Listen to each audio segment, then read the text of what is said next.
I am very much like raging against the beige. I was kind of traumatized by my whole experience. It's overwork, nobody ever is thanking you or saying well done, everyone's always just pulling you apart.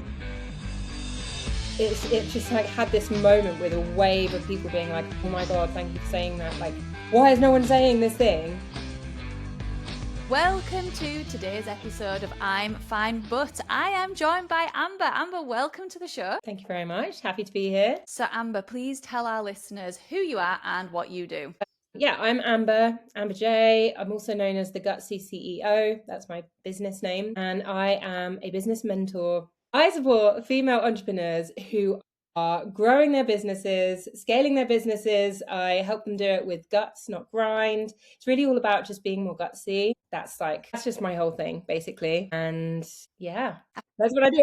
I've got 2 kids. I feel like you're the most anti-beige person on Instagram. Thank you so much. That means so much to me. I feel like I am very much like raging against the beige. Mm-hmm. I say that and I'm wearing like a brown top today. Yeah, I feel like I'm just sick of boring marketing. I'm sick of like boring people saying the same bloody thing and not being honest. I think that's like a really big part of like who I am and how I like to show up is just like radical honesty. So brutal honesty. Yeah, which is what we need, don't we? I think at the moment we're definitely in that phase of like we just need to be honest and actually say what we're thinking rather than hiding behind politeness and what we think we should be saying. Yeah, exactly. Like there's just so many women trying really hard to be professional or worrying what people are going to think of them if they just say the thing that's on their mind. And there's like so many amazing conversations happening behind the scenes that aren't happening like on social media or, you know, front facing their businesses, which I just think it needs to be like dragged to the front. So take me back to the beginning then. Before you did Gutsy CEO, what did you do? I was a teacher. So I was a teacher I was a teacher for 12 years. Like all throughout my 20s, I taught ESL abroad and I loved it. It was great. I was like living abroad. I lived in Vietnam, Australia, UAE. And then I came back to the UK with my partner, who I met in Vietnam, actually. He's Irish. And that was like 2020, just before COVID happened. The plan was to continue teaching, but because of COVID, like all the language schools had basically like closed for the foreseeable future, decided to continue teaching, but as a primary school teacher. And that was like the beginning of the end of my teaching career, primary school teaching in the UK. Did that for 2 years, but it was like nothing I could possibly have imagined. Like I'd heard it was a lot. I heard it was like, you know, crazy and unsustainable and all that stuff, but I just hadn't fully realized.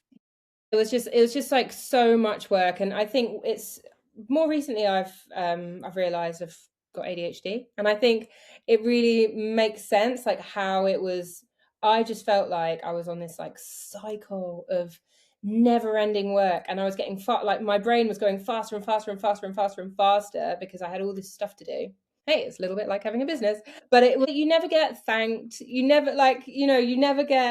it's underpaid, it's overworked, nobody ever is thanking you or saying well done, everyone's always just pulling you apart for like you didn't mark the books last night or something. And yeah, I just couldn't bear it, actually. And when I got pregnant with my first daughter, I like just something inside of me was like, right, you just can't, like, this isn't the future you want for yourself.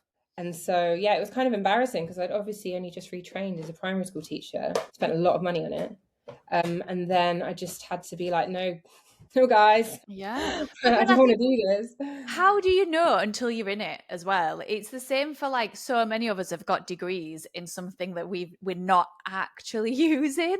And you do think like you almost need like a year of like, let's just try this. Let's have a trial to see whether you actually like this when it comes to real life. Because the reality of it is so different. And I think as soon as you have children, you change and evolve so much as a woman that even if you loved something before, you don't necessarily love it after.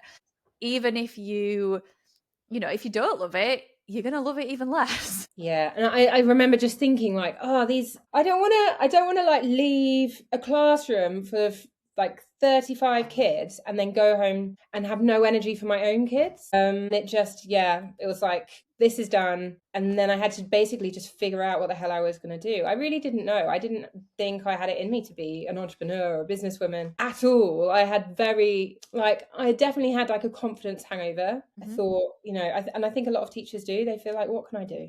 All I can do is teach. All I know is teaching. And like so many, my partner's a teacher, and he's going through that same thing exactly right now. But one of my friends was a coach. Actually, two of my friends were coaches, like different friends. They didn't know each other, and I was just really, really intrigued. I was just like, wow, that sounds really, really cool.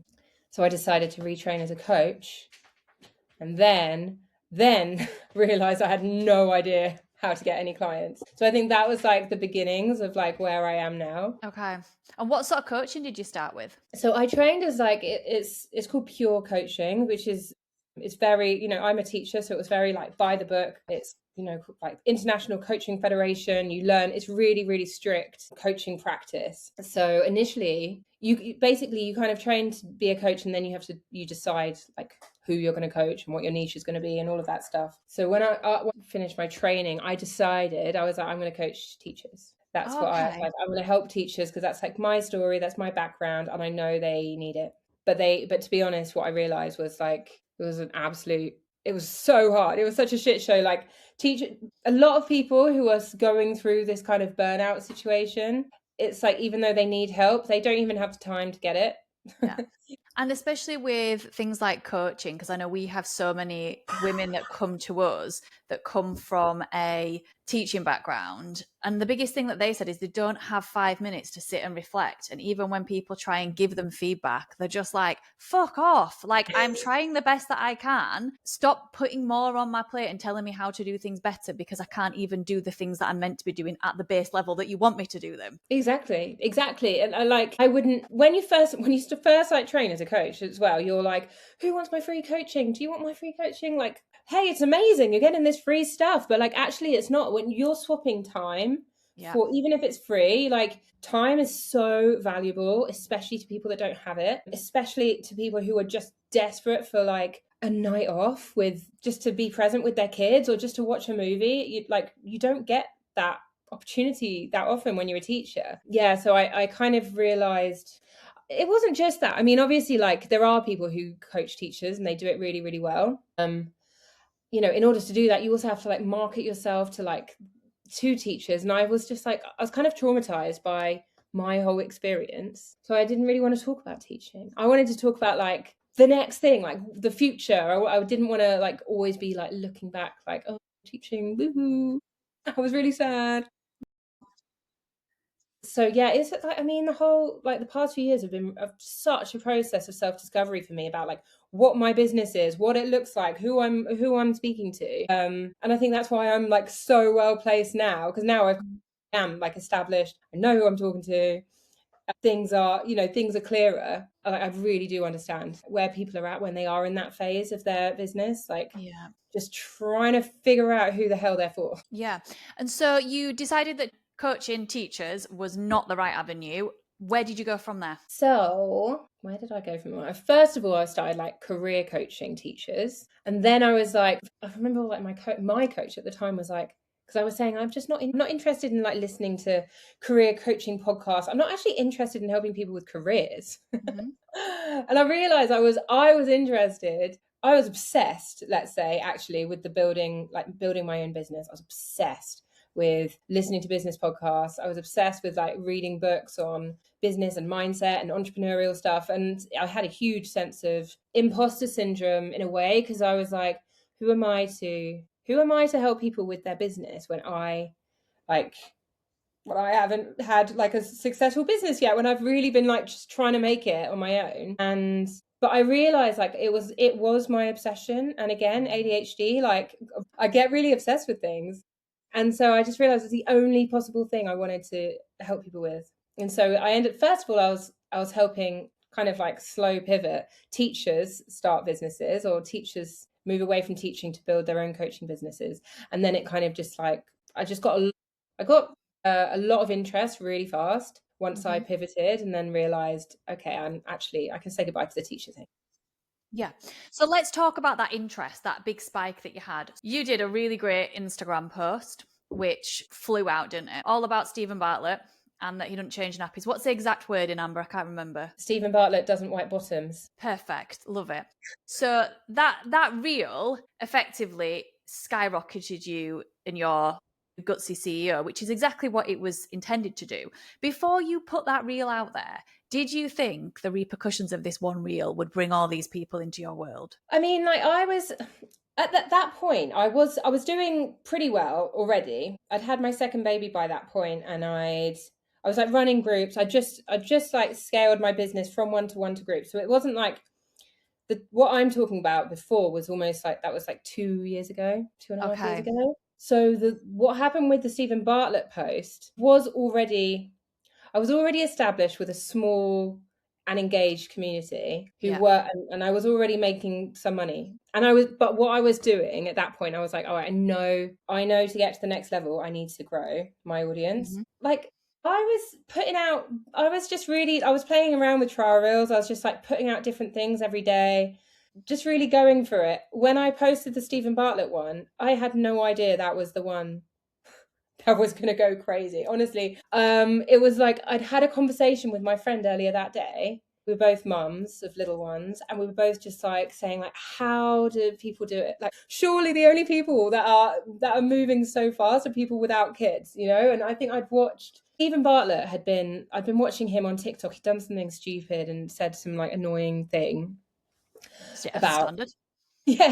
Yeah, he said some like annoying, slightly misogynistic thing, and so he was in my head, and I was just like Stephen Bartlett is not like wiping nappies right now. Stephen Bartlett hasn't got his like 2-year-old, 3-year-old like screaming to wipe their bottom every time you're on like a call with a client or someone. Like this is literally like my day-to-day living is trying to do my business while I have a baby that's desperate to get onto my boob, or while I've got a toddler that wants my attention so much. And I was just having like a rant to my friend, and later that was just one of the ideas that I put for my trial reels that I was doing, like focusing on growth. And the next day,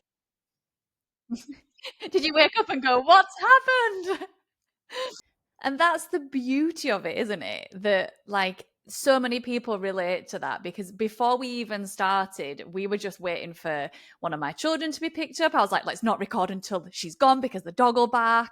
And we're dealing with all these different factors of life on top of running a business. And I think, again, I mean, I've spoke so many times, I am obsessed with the evolution of women's roles and how we have evolved as women, but men haven't always caught up with that, and how we are still working and having the mental load and every other thing that's going through our minds at the same time. Whether we've got, amazing husbands that are taking part of that load on, it's like the mental tick that just doesn't ever switch off. And I think your reel just hit the nail on the head with that comment, because it's just so true. It is crazy how it's so true. I think you can just say something and suddenly it's like the way you've said it, or it's like all of the little contributing factors to whatever I said in that reel.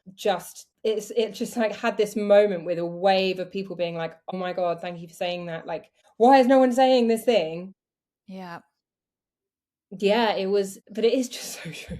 It is just so true. Like women are dealing with, we're just fucking super women out here doing like 1,000,001 things and like smashing it. Like, we're doing well, but we have so many things to juggle, like part of me even wonders, like I've just got this ADHD diagnosis, and I was saying do I have ADHD, or am I just like doing 1,000,001 roles all at once and trying to like keep, my feet above water, my head above water, and trying to look graceful while you're doing it and not losing your shit like every single day. It's that balance continuously, and it's that expectation as well. And I think sometimes we do put that expectations on ourselves, but also it's societal expectations as well that haven't quite caught up with where women are now. So have you found any negative repercussions of kind of having this viral, reel go across to so many people? Have you found that there has been anything negative that's affected you personally or, your business? Well, I mean, there were obviously bound to be like a few men that were like Yeah. triggered by it. And so there were a few like trolls, but no one like really came at me. But like, Yeah. in the comments, a few trolls being like, I can't even remember, like this post is shit. Yeah. Thank you for that. But then it was fun because there was like so much conversation going on like underneath that. And then like Davina McCall sent me a message but that was amazing. She was in my DMs. I was like, oh my God, Davina McCall was in my DMs, spell checking me because I spelled Stephen wrong. But she probably wouldn't have DM'd you if you'd have spelled it right. Yeah, exactly. You've gotta fuck up a Yeah. bit. Yeah. I would say probably the biggest thing is it was like extremely, there was just so much going on. Like people messaging me, just hundreds and hundreds and hundreds of people every single day, like following me, which is exciting. But I had like a many chat automation so that everyone got a message immediately from me. It was just like there were like 1,000 DMs or Yeah. something. And then I was getting lost. There were people like, obviously I want people to DM me if they want to work with me. I was just getting all these leads, almost like all these leads getting lost. Like people that were interested in working with me, like getting lost in the DMs. I think it was really quite an overwhelming time. Like it was exciting as hell, but it also really overwhelming. And it's like recently calmed down, which is really nice that it's calmed down because I'm like, Yeah. You can take breathe. a minute, because it's not like, it's not like it makes you really addicted to your phone, like checking your phone. Oh my God, how many followers are coming in, all these comments, like people. So yeah, I felt like I had a period of maybe 3 or 4 weeks where I was like extremely addicted to my phone, and in an unhealthy way, really Mhm. unhealthy. And now it's calmed down. It's slightly like, it's nice, but it's also a bit anticlimactic. I'm like, oh, where's Yeah. the dopamine? Yeah. Which we do get from that. And I tried. We did an interview the week, and one of the ladies said, turn your colour off your phone. So have it as black and white. Have you ever tried it? No. It's so weird. Try it. And it removes part of that dopamine effect. Not only that, you can't find anything because everything is grey, but it does make it it just makes it boring. And I think that is, maybe a tool that I think all of us need to start implementing, especially when so much of our business is on social media as well, is that we do have to be present. That's part of our job, but it's an addiction as well. So yeah, try the grey and see how boring everything looks, because it definitely doesn't give you the same effect with I am a doing grey that. background. Yeah. I'm doing that. I honestly think it's like the one of the hardest things about being an online business owner is this addiction thing. Yeah. Yeah. And so from there, what are your programs now? What is it that you are actually delivering? So I've got a mastermind, which is basically like, it's kind of like I coach people in a group setting, but it's really high support. So it's kind of like a one-to-one, but in a group. The mastermind Mhm. is called Gutsy. That's like my favorite thing in the world. And I'm so proud. Like it's one of the proudest moments ever because all of the women inside there have re-signed for another 6 months. So validated, baby. And also I've got a 4-week accelerator called the Upgrade, which is really about, it's really kind of about helping people do what I did, like not necessarily going like crazy viral, Mhm. or maybe, but it's more about like just really fixing their messaging so they know exactly who they're talking to, so that and teaching them how to like create posts that actually will grow their audience. And the idea is like, you come inside the Upgrade, you really fix your messaging, get more visible, you learn how to like properly, just, I don't know, just grow a community. Let's say grow a community of people that like love you online, and then you Yeah. can come into Gutsy and learn how to really sell from it. Yeah. And I have an event coming up. Well, yeah, we'll come on to the event in a minute, because I think when you're starting a business, you do the whole like ideal client. Who am I talking to? Who is the person that wants to hear from me? What are their pain points? And it can get a little bit boring and a little bit dull and a little bit repetitive. And it sometimes then takes away from what you actually want to say. And I'm not saying that those things are not important, because they are important to know who you're speaking to. But it also then sometimes strips away the core message that you as a person are wanting to put out into the world. Totally agree. Yeah, like I couldn't agree more. Like my whole approach to like content and messaging, I call it like the truth teller method. And it's actually about having a mission, like before you even think about that, like what are the things that you're holding up on the protest signs, Yeah. like what's the message that you actually want to spread, like across the world? What are you pissed off about, and then how can you like communicate that? Because I think like once you have like a really, really strong mission, everything else becomes clearer, and everything else becomes like, like you'll find your ideal client. And the thing is, like, your ideal client is always kind of changing as you change and evolve too.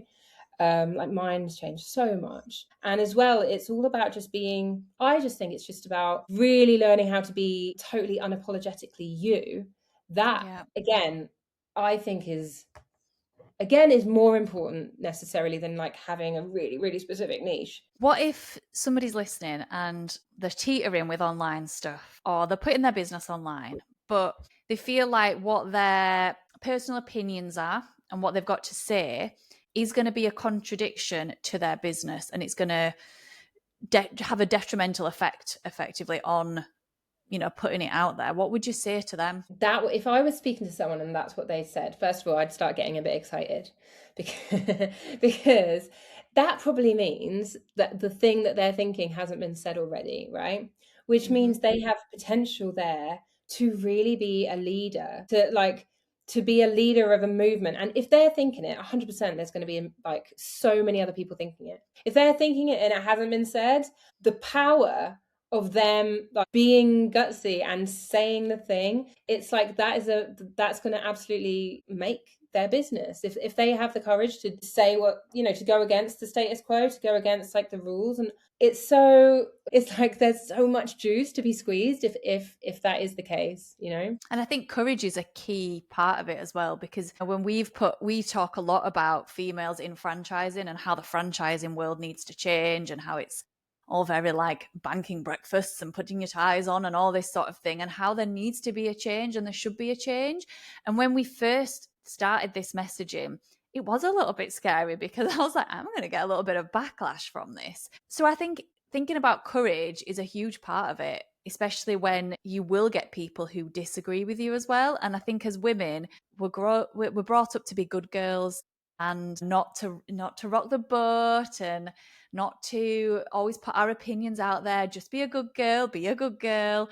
And to have the courage to do that is such a big thing. It's courage is everything. I think it's like the two things that you need to really, like the two core things that you just can't like build a business without, is like courage and commitment. Those are the two things. And yeah, the backlash is hard. The backlash is hard. If there is a backlash, there's even like on a smaller scale, you're going to get like family members not understanding what you're doing.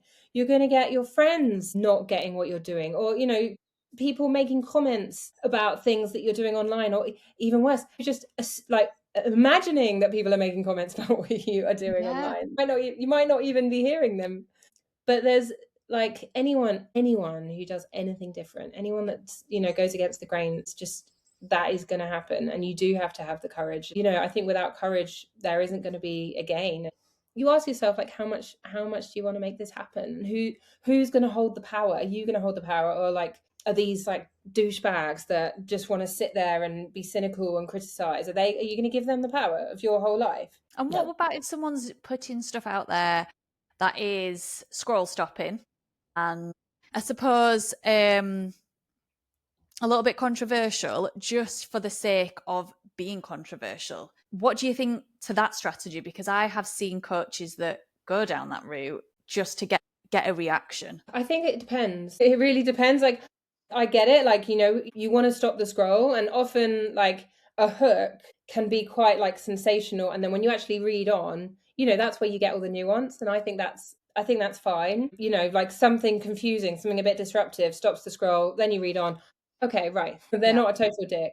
But I do think, I mean, particularly, I'm thinking more of like these men that are like saying, like the manosphere and stuff, just being awful for this, because they know that's going to get them media attention, or anyone that is just like being genuinely offensive, because they know that's going to like get them more media attention, get them more followers, get them like, that is just, I mean, that makes me sick in my mouth.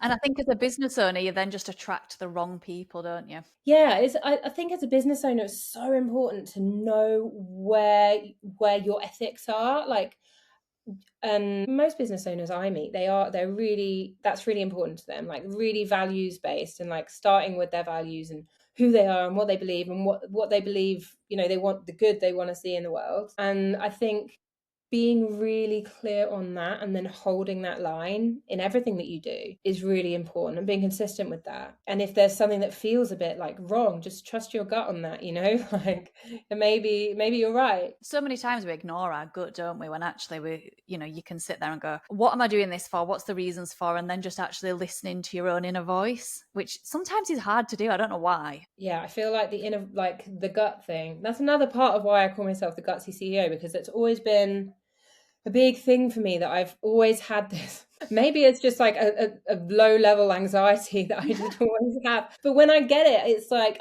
I can't sit with it. I can't live with it. Like, I need to figure out what it is.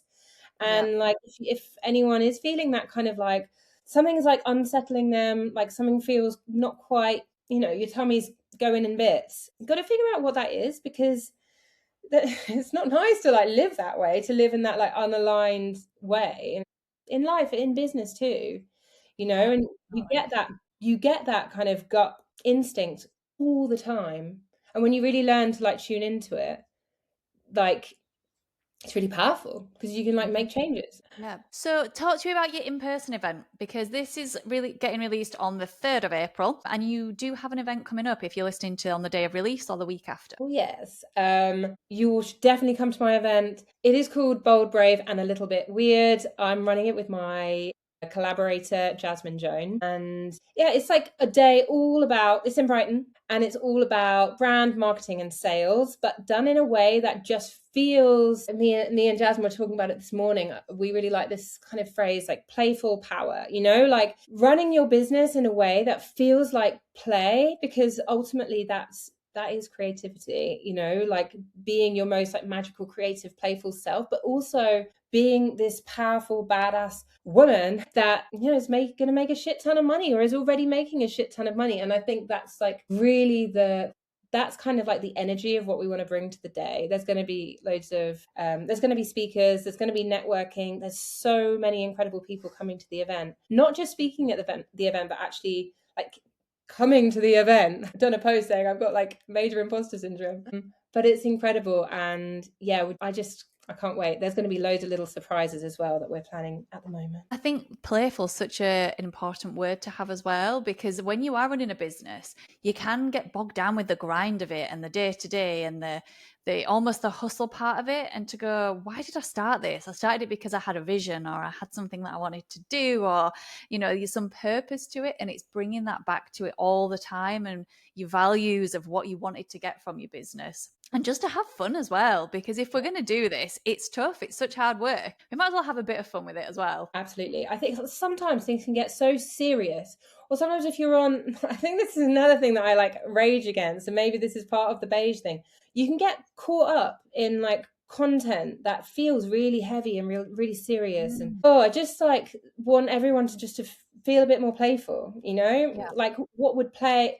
I always say this to my clients as well, whenever they're, getting bogged down in something, or suddenly their creativity closes up and they're just like, oh, I don't know what to do. I always bring it back to play. Like, how can we make this play? How can we make you like, 5K this month, but do it in a way that feels like play? The minute you switch into that more playful state, suddenly your ideas like start to come alive and things feel fun. And actually that's why this event came about, because me and my friend Jasmine, we're both just, who also is a business marketing brand mentor, we're both just feeling like things suddenly got a bit hard and heavy, and we were like, what can we just do that feels fun, that we can do together, that feels like play? And now we've created this whole thing out of literally that conversation. Yeah. And the amount of women as well that creating these things out of nothing. And I think we forget that, don't we? That actually we're all creating these businesses that started out as actually nothing. And to look back and have that, when you go to networking events and people say, what do you do? I quite like that part, as exhausting as it is sometimes, because actually it takes you back to, what am I actually doing? Like, what did I start? why am I doing it? And then to be proud of it as well. And having an in-person event is so nice. I really feel like we all need that so much. Yeah, I totally agree. We're just stuck behind screens so much of the time. And like I've been to quite a few in-person events this year, and everyone, you just leave feeling like, thank God for that. Like it was so nice. Not only that, but I do think you get way more opportunity, like so many opportunities arise from in-person, just meeting people, meeting other entrepreneurs, meeting other like business owners. And yeah, I just think there's nothing like it. Yeah, I wish I wasn't so far. Brighton's the other end of the country, Amber. You need to do one up north. Oh, I know. Well, I feel this is the very first one, right? And I definitely want to, like, we're thinking about like turning this into a fully blown thing. So maybe we will do one up. Yeah, get up north of the border. So if we've got any listeners who are thinking about starting a business, or maybe they're really early on in their business journey, what one bit of advice, what one golden nugget could you give them today? I'm leaving this dramatic pause in for effect, by the way. If you're thinking about starting a business, I would just get really, really ambitious with what that business could look like and what that goal could be. I'd be more ambitious than is comfortable. You know, like what if you could imagine yourself 3 years from now, like what would the absolute ultimate fucking dream be? Not the thing that you think is achievable, not the thing that is probably the thing that people are going to want, or probably the thing that's going to make money. Like what's the big ass dream, and then start building from that place. That would be my advice. You've got to always reverse engineer it. I think I say that at least once a week. You've got to start with your end goal of where you want to be, and never make it too reserved. Go like as big as you want to go, and then go, right, okay, I know where I'm going to be. How am I going to get there? And put those steps in. Yeah, because then your brain actually allows you to start thinking about it. Like if you're just thinking about a place that feels really easy, or feel not easy, but feels totally realistic, your brain isn't gonna start making the moves to really like go bigger. Yeah. And it's sometimes imagining the things that don't feel safe as well, that feel a bit too out there, that actually then it goes, oh, well, actually that is achievable. I've just got to get there. And I'm going to get there. We've got to start somewhere. So Amber, if people are listening and they want to work with you, or they want to find out about you, please tell our listeners where they can find you. Come and find me on Instagram.